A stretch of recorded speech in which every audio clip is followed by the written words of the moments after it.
तुम्ही एक गाई, दोन गाई, तीन गाई असंच गाई वाढवत जाय पाहिजे. मग तुम्हाला ते जजमेंट बसते.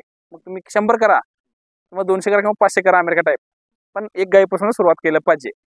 असं माझ्या ह्या गोठ्यात गडी पण मीच आहे आणि मालक पण मीच आहे. त्यामुळं मी युवा पिढीसनी सांगू शकतो की परवडत नाही असं नाही. तुम्ही त्याला टायमिंग द्यायला पाहिजे.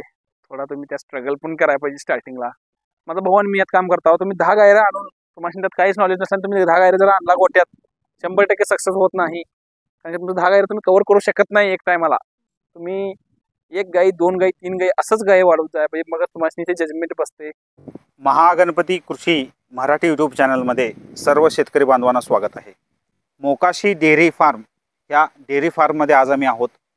तर डेअरी फार्म ही सुरुवात कोणत्या पद्धतीने करावी आणि डेअरी फार्मला कोणकोणत्या गोष्टी लागतात ही सर्व माहिती आपल्याला युवा शेतकरी आज देतील. नमस्कार. नमस्कार. तर आपलं नाव आणि आपला पत्ता सांगा. मी प्रदीप मोकाशी, चिकोडी तालुका, बेळगाव जिल्हा. आपलं एज्युकेशन आणि आपलं बॅकग्राऊंड हे आपण शेतकरी बांधवांना सांगा. मी मुळात शेतकरी कुटुंबात जन्मलेला मुलगा आहे. हां. आणि माझं एज्युकेशन MA जिओग्राफी. हां. त्यानंतर मी स्पर्धा परीक्षाचं ट्राय करत होतो धारवाडमध्ये. मग ते काय 2 वर्ष केलो, ते काय झालं नाही. मग प्लॅन B म्हणून मी थोडं थोडं करून शेती करायला चालू केलो. जे स्पर्धा परीक्षेत जे शिकलेलं होतं ते शेतात आणि आपल्या डेअरी फार्म मध्ये यूज करत चालू केलोय मी. 1 वर्ष झालं चालू करून डेअरी फार्म. एका गायऱ्यापासून एका वर्षात 10 गायऱ्या झालेल्या आहेत. तर ह्या पद्धतीनं प्रदीप मोकाशी युवा शेतकरी गोट्याची सुरुवात केलेली आहे आणि खूप छान पद्धतीनं एक वेल प्लॅन करून तिने गोटा सुरू केलेला आहे.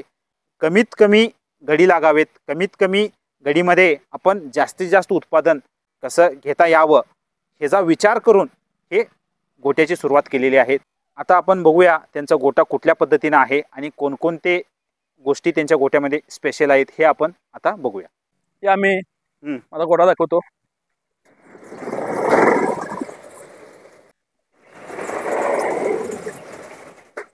सर्वात महत्वाचं ही जाळी.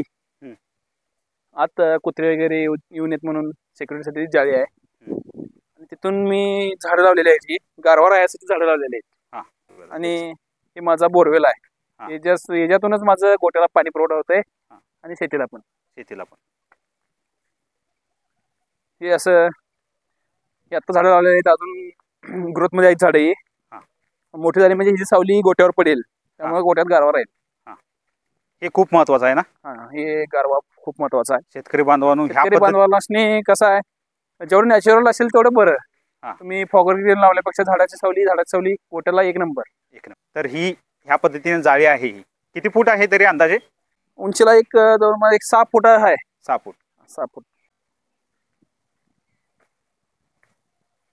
हे गोट्यात मिल्किंग मशीन, हे मिल्क पार्लर इथंच आहे. इथनं मिल्किंग मशीन लाईट गेली तर त्याला इंजिनची व्यवस्था आहे. मोटरवर चालतं, नाही तर इंजिनवर लाईट गेली तर इंजिनची व्यवस्था आहे. तिथून पुढे HTP आहे गोटा धुवायसाठी. आणि हे चाप कटर आहे. हे आपल्या आता वल्ली वैरण चालू आहे त्यामुळे चाप कटर आहे. मुरघास असेल तर मग काय चाप कटरची गरज नाही. आणि ह्यो फिरता गोटाचा आहे. ह्यो आतला बाजू आहे. आतली बाजू म्हणजे पावसाळ्यामध्ये आतली बाजू, किंवा आता सावलीत पाहिजे असेल तर येऊन बसत आहे ते. असं शक्यतो त्यांना वारं पाहिजे असेल तर बाहेर बसतात, ऊन पाहिजे असेल तर बाहेर बसतात. नाहीतरी आतली बाजू. आणि हे जे बघत आहात इकडं हे मिल्क पार्लर आहे. आमच्या सगळ्या गायरं संध्याकाळी सकाळी धारा काढायसाठी आतच येतात. मिल्किंगसाठी आत येतात. मशीन जोडलेला आहे. मशीन जोडलेला आहे. आणि इथं बघा या तुम्ही, मेन म्हणजे जे ते बॉल आहे सिमेंटचं, ते 3 दिसत आहे तुम्हाला. सिमेंटचं बॉल, त्यात पाणी येतंय, फ्रेश पाणी येतंय. जसं सपील त्यातनं पाणी पितील तसं त्यात पाणी येऊन थांबतंय. त्यामुळे पाणी पाजायची काही गरज नाही आम्हाला. जेव्हा त्यांना पाणी पाहिजे, आता ही जी गाय आता रवत करत आहे, असं ती दिवसभर असं रवत करत बसायला लागते. केव्हा त्यांना ताण लागेल तेव्हा जाऊन पाणी पितात. जसं आत पण आहे तसं बाहेर पण केलोय. खूप महत्वाचं आहे. तुमच्या इथं जिथं तुमची मेहनत वाचायला पाहिजे, मग तुम्हाला आता हवस येतात जास्त हे करायला. आणि गोट्यात महत्वाचे आहेत ती मांजरं. हे अशा पद्धतीनं जेवढी तुमच्या गोट्यात मांजरं जेवढी शक्य आहे तेवढी बाळगा. कारण की सायलेज जेव्हा असेल तुमचं, सायलेज असल्यानंतर काय होतंय, उंदरांची आणि घुशींची सायलेजची बॅगा कातरून टाकतात. हा. त्यामुळे मांजरं असेल तर एक पण उंदीर गोट्यात येत नाही. त्यामुळे तुमचं वायरिंग, परत गोट्याची जी तुमचं फीडची पोती आहेत ती सगळी सुरक्षित राहतात. त्यासाठी मांजर पण इम्पॉर्टंट आहे. Yes. ही कमी कालोडीशनी हा. जे शक्यतो स्पेशल आता ब्रीडिंग वरती शक्यतो दूध आणि संघर्षसंग्राम ब्रीडिंग वरती पण काम करत आहे. त्यामुळे आता जेवढी कालवड्या स्पेशल त्यांना कुत्र्यापासून सावध ह्याला स्पेशल आज जारी केलेली आहे. आणि जेवढी आमची कालवडी आहेत त्या ह्या आता मी सोडतो 3 महिन्यापर्यंत. जेव्हा दूध पण ह्यातच कालवडी असतात आमची, तिथून मग ती बाहेर येतात. पाणी पाय चालू केल्यानंतर ती बाहेर, मग चारा आणि पाणी तोपर्यंत ह्या एवढ्या जाळीत असतात त्या. तर असा तुमचा गोटा आहे, हा. सुरुवात आहे. ती खिलार गाय तुमच्या गोट्यामध्ये आहे? ती खिलार गाय आमची ती घरची जी म्हणजे आमची घरची जी होती ती म्हशी आणि ती गाय, ती खिलार गाय आहे ती आमच्या गोट्यात. ती अगोदरपासूनच आहेत ती घरी. मग मी नवीन गोटा बांधल्यानंतर त्याला इथं जाऊन शिफ्ट केलंय. असं मागं वैरण आहे, इथंच आमची वैरण आहे मागं. हा, हे एक आपण वैरणचं आणि वैरणच्या बद्दल थोडं एक आपण सांगावं. हे नेपियर 4G नेपियर हा. हत्तीघास म्हणतात आमच्याकडे. हा. 4G नेपियर आहे. ही गोट्याच्या लागूनच असं माझं खाली असं रान आहे 3 एकरी, असं वैरण गोट्या लागूनच आहे. ह्या वैरण मेन गोठ्यात म्हणजे वैरणच तुम्ही सायलेज करून ठेवा लागतंय. वाळा चारा खूप महत्वाचा आहे. कोंडा गोळा करा, कडबा तुमचा असेल तर गोळा करून ठेवा. आणि वल्ली वैरण अजिबात एकच आणायची नाही. हे खूप महत्वाचं आहे. म्हणजे आपल्याला रॉ मटेरियल हे वैरण आहे. गोट्यात तुमचा फायदा 100% तुम्ही गोट्यात जरा फायदा घेणार असाल दुधाच्या व्यवसायामध्ये, तर एक तुमचा लेबर घरचा पाहिजे आणि दुसरी गोष्ट वैरण घरची पाहिजे. त्यामुळे तुमचे त्यात पैसे बचत होतात. प्लॅस्टिक मध्ये पाणी तापतंय, त्यामुळे मी सिमेंटच हे हवत बसवलोय मोठा. त्यानं टेम्परेचर पाणी, थंड पाणी गोट्यात गायरासनी पाईप मिळतंय उन्हाळ्यात, महत्वाचं. त्यामुळे सिमेंटच मी टँक टाकलोय. शक्यतो सिमेंटच टाकावं. युवा शेतकरी प्रदीप मोकाशी हे प्लॅन बी वरती सक्सेस झालेले आहेत. तर स्पर्धा परीक्षा दिली होती, त्यांनी खूप प्रयत्न केला होता, त्याच्यामध्ये यश आलं नाही, तर डिप्रेस न होता ते डेअरी फार्म आणि शेतीमध्ये लक्ष घातलेले आहेत. आता पुढं कोणता उद्देश ठेवून आपण हे डेअरी फार्म सुरुवात केलेली आहे? मी आता थोडं मोठं करायचं, 100 गायीपर्यंत गोटा करायचा म्हणूनच हे डेअरी फार्म सुरुवात केलं. मग आपण सुरुवात किती गायरापासून केली होती? मी आता 1 वर्ष झालं स्टार्ट करून. 1 वर्षाच्या आधी माझ्याकडे एकच गाय आणलो होतो. 1 गायीवरून आता 10 गायी गेलोय. डायरेक्ट आपण 10 गायी का आणल्या नाहीत? काय होतंय, भरपूर युवा उद्योजक जे आहेत, एकदाच मोठं करूया म्हणून पंजाबला जाऊन 10 गायी आणायची आणि भरपूर तसं झालेले आहेत. त्यामुळे शक्यतो व्यवसाय फेल जातो. त्याला एक कारण आहे की आता आम्ही पंजाबला जाऊन 10 गायी आणलो, ते क्लायमेट इथलं क्लायमेट सेट होत नाही त्या गायरांनी. आणि जशी 1, 2, 3 गायरं मिली त्यातली, तर त्या जे करत असतोय, जे उद्योजक जे असतोय त्याचा ह्यात मूडच ऑफ होऊन जातोय.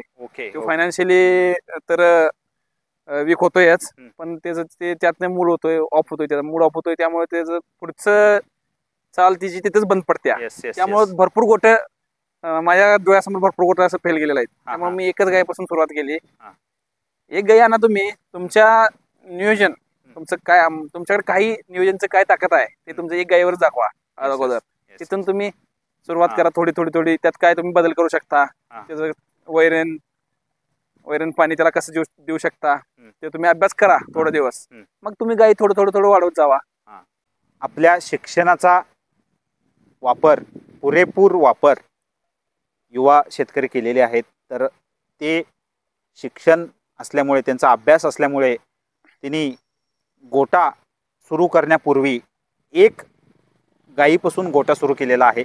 आणि त्याचा पूर्ण अभ्यास झाल्यानंतर आणि जसं त्यांनी अभ्यास करतील किंवा त्याच्यामध्ये अभ्यास झाल्यानंतर ते गायीचा गोटा वाढवत आता 1 वर्ष झालेलं आहे आणि आता 10 गायरं त्यांच्यात झालेली आहेत. तर आपण आपल्या फार्म जो आपला गोटा आहे त्याचा लेआउट सांगा, किती म्हणजे रुंदी आणि लांबी? आता आम्ही गोटा आता 100 फूट लांबी आहे आणि 70 ते 80 फूट रुंदी आहे बाहेरचा लेआउट. आणि जो आतला आहे तो 50 बाय 50 आहे. 50 बाय 50 मध्ये आम्ही मुक्त गोटाचा आहे सगळा. थोडं ओपन स्पेस आहे आणि त्यात थोडं काय का आतल्या बाजूला वरनं शेड आहे त्याला आणि बाकीचं ओपन आहे. ओपन आहे. मग त्यांना कसं हवामान सेट होतंय, कसं ऊन असतंय तसं आत बाहेर करत असतात ते त्यांच्या मर्जीनं रात्रंदिवस सोडलेलेच असतात. त्यामुळं आम्ही मग मिल्क पार्लर स्पेशल आहे. हे अशा पद्धतीनं आमचं एक गोट्याचं एक लेआउट आहे, म्हणजे बाहेरून आणि आतून ओपन स्पेस आणि बाहेर आतला स्पेस ह्या पद्धती तुम्ही मुक्त गोटा पद्धत केलेली आहे. तर ह्या पद्धतीने आपलं लेआउट आहे. तर कोणकोणते गोष्टी लागतात गोटा सुरुवात करताना, कोणती मशीन्स लागतात किंवा कुठल्या गोष्टीची जास्त गरज असते ती सर्व आपण शेतकरी बांधवांना सांगा. गोटा सुरुवात करताना पहिलं लागतं तुमचा व्यवस्थित जागा. हवा खेळतेली जागा पाहिजे. झाडकी असेल तर लईच छान. मग तिथून तुम्हाला पाण्याची गरज. मोस्ट इम्पॉर्टंट पाणी पाहिजे, तुमचं स्वतःचं पाणी. गोट्याला भरपूर पाणी लागतं. परत तिथून चाप कटर पाहिजे, मिल्किंग मशीन पाहिजे. हे सगळं तुमचं गड्यांचा खर्च वाचवतात. त्यामुळे हे सगळे इम्पॉर्टंट गोष्टी आहेत. पाणी प्यायला स्पेशल बॉल करायचं, त्यांना स्पेशल म्हणजे मुक्त गोटा करायचं. ह्या पद्धतीने केला की तुम्ही निवांत तुम्ही स्वतः करू शकता. एक 20-25 गाय पण तर स्वतःच करू शकता. तिथून मग एक गडी वाढवत गेलं तर पण चालतंय. पण एक 5च गायरा आणला आणि ते गडी आणून ठेवलं आणि मी घरात बसलो असं नाही गोट्याचं काम चालू होत. स्वतः पहिला तुम्ही यात भरपूर अनुभव घ्यायचं आणि मग तुम्ही गड्यांच्यावर सोपू शकता. तर आणखीन एक मला प्रश्न आहे, तर आपण ह्या मुक्त गोटा का निवडला? मुक्त गोट्यामध्ये भरपूरच फायदे आहेत. मुक्त गोटा जे ज्यांनी डेअरी व्यवसाय करायचं ठरवलं 100% मुक्त गोटाच करायला पाहिजे. त्याचे फायदे म्हणजे किंवा म्हशी करा, गाई करा, तुमच्या पद्धतीने निवडा. त्यांना माइंड फ्री राहतं, त्यांचं व्यायाम होतोय. आणि मोस्ट इम्पॉर्टंट म्हणजे त्यांना फर्टिलिटी जी असते ती 100% घ्यावी लागते. तुम्ही वेत हे वर्षातनं एक वेत घ्यायलाच पाहिजे आणि ती तुमच्या मुक्त गोट्यातच शक्य आहे. तुम्ही बांधून ठेवून वर्षातनं एक वेत तुम्ही घेऊ शकत नाही. कारण काय होतंय, गोठं फेल जायची कारण वर्षाला एक वेत न घेणे. तर आपण काय स्पेशल केलं ह्या गोट्यामध्ये? एक नवीन म्हणजे आपण शिक्षणाचं आपलं बॅकग्राऊंड आहे, तर काय स्पेशल केलंय? नवीन म्हणजे आता टेक्नॉलॉजी वाढली की तुम्ही सगळं सोपं झालेलं आहे. मग त्यात आम्ही निवडली की CCTV. 360 डिग्री आमची CCTV आहे. प्रत्येक गोट्यात प्रत्येक जागी CCTV आहे. त्यामुळे काय होतं, सिक्युरिटी पर्पज तर तुम्हाला इम्पॉर्टंट आहेच. तिथून कसं होतंय, आता सकाळी तुम्ही म्हणजे गोट्यातलं दूध काढून झाल्यानंतर वैरण गिरण त्यांना दिला तुम्ही, ती खाऊन निवांत बसली पाहिजेत 12 तास तर रवत करत. त्यांचं रवत व्हायला पाहिजे. आणि भरपूर शेतकरी मित्र काय करतात, त्याला परतून चारा टाकायचं, त्यांना उठवायचं, जनावरांना डिस्टर्ब करायचं. CCTV असल्यामुळे काय होतंय, जनावर मी एकदा घरात बसूनच बघतो, मोबाईलवर बघतो, गोट्याकडे येऊन बघत नाही किंवा त्यांना उठवत नाही. CCTV मध्ये आम्ही बघत बसतो. काय तर मेजर असलं तरी यायला लागलं तर येतो, नाही तर संध्याकाळीच परत. सकाळी येऊन गेले की संध्याकाळीच गोट्याकडे. त्यांना पाण्याची व्यवस्था त्यांनी मुक्त केल्यामुळे त्यांना पाणी पाजायला यायला लागतच नाही. शेण किती दिवसातून काढताय तुम्ही? कसं असतं, उन्हाळ्यात गेलं की 2-3 महिन्यात एकदम काढायला लागतं. मग पावसाळा असेल तर थोडं आठवड्यातनं एकदम किंवा 15 दिवसातनं एकदम तुम्ही काढला तर बरं होईल. आणि मुक्त गोटा असल्यामुळं शेणही काढता, शेण पण भरायची काही गरज नाही. तुम्ही कधी तुमचं सारते तर JCB व्यवस्था केली मी सगळी. गेट ओपन केले की JCB शेण काढतोय. त्यामुळे मला कामगारांची जास्त गरज पडत नाही. तर गायरं किती आहेत आता सध्या? आता माझ्याकडे 10 गायी आहेत. 10 गायी. एक गाय आणलं तुम्ही वर्षाच्या पाठीमागं. जसं मला तसं त्यातला अनुभव येईल तसं एक गायी वाढवत चाललोय. आता 10 गायी आहेत माझ्याकडे. माझा एक 100 गायी करायचा एक गोल ठेवून मी सुरुवात केलोय. तर युवा शेतकरी प्रदीप मोकाशी हे कोणत्या पद्धतीनं आपली गोट्याची सुरुवात केली आणि कोणकोणती गोष्टी आवश्यक आहेत ती सर्व माहिती आम्हाला दिलेली आहे. आपण युवा शेतकऱ्यांना काय सल्ला द्याल? युवा पिढीने लक्षात घ्यायला पाहिजे की आम्ही काहीतरी करावं, आयुष्यात येऊन आमच्याकडनं काहीतरी एक नवीन करावं. ती पर्यावरणाला साथ देणारी वस्तू, असं उद्योग असं काहीतरी असावं माझ्या मनात वैयक्तिक संकल्पना. त्यामुळे मी निवडल्याने मी नवीन पिढीला सांगू इच्छितो की शेती जर असेल तुमची थोडक्यात पण असेल तर तुम्ही गोठा व्यवसाय अवश्य करा. आणि जसं जमतंय एवढं मोठंच करा आणि एवढं असं बारकं असं नाही. तुम्हाला जसं जमतंय तसं करा आणि उद्योग म्हणून निवडा तुम्ही. त्यामुळे तुमच्या शेतीला शेणखत तर मिळेलच. ह्यात रासायनिक खतांची हे वाचू शकते. तुम्हाला बजेटमध्ये होऊ शकते शेती आणि त्यात पण तुम्हाला इन्कम येते आणि ह्यात पण तुम्हाला डबल इन्कम येते. आणि असं काय यात दिवसभर मेहनत करायची गरज नाही. जैविक शेती कसं करू शकता त्यासाठी तुम्ही गोठा निवडायला पाहिजे. तुम्ही एवढं खत विकत घेऊन तुम्हाला परवडणार नाही. स्वतः काहीतरी हे उद्योग म्हणून झालं आणि तुम्हाला शेतीला खत म्हणून झालं. असं करून तुम्ही शेती पण हातात येत्या आणि तुमचं काहीतरी उद्योग म्हणून तुमचं एक चांगलं प्रगती तुम्ही लागता. हे असं एक काहीतरी तुम्ही नवीन करा. भरपूर लोक म्हणतात गोठा परवडत नाही, दूध व्यवसाय परवडत नाही.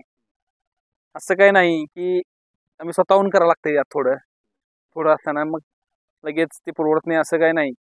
तुम्ही दूध विकलं नाही तर त्याचं प्रोडक्ट करून विकायचे का? असं तुम्ही काही पण नवीन नवीन एंटरप्रिनर व्हा. फक्त बिझनेसमॅन नको, एंटरप्रिनर व्हा. आणि पाण्याचं नियोजन, शेती चांगली शेती असेल, ते वातावरण असेल तर तुम्ही 100% व्यवसाय सक्सेस करू शकता. युवा शेतकरी प्रदीप मोकाशी, तुम्हाला खूप खूप आभार.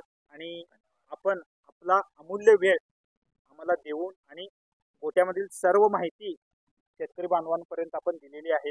तर तुम्हाला खूप खूप आभार. धन्यवाद. थँक्यू. धन्यवाद. तर भेटूया नेक्स्ट व्हिडिओमध्ये. थँक्यू. धन्यवाद.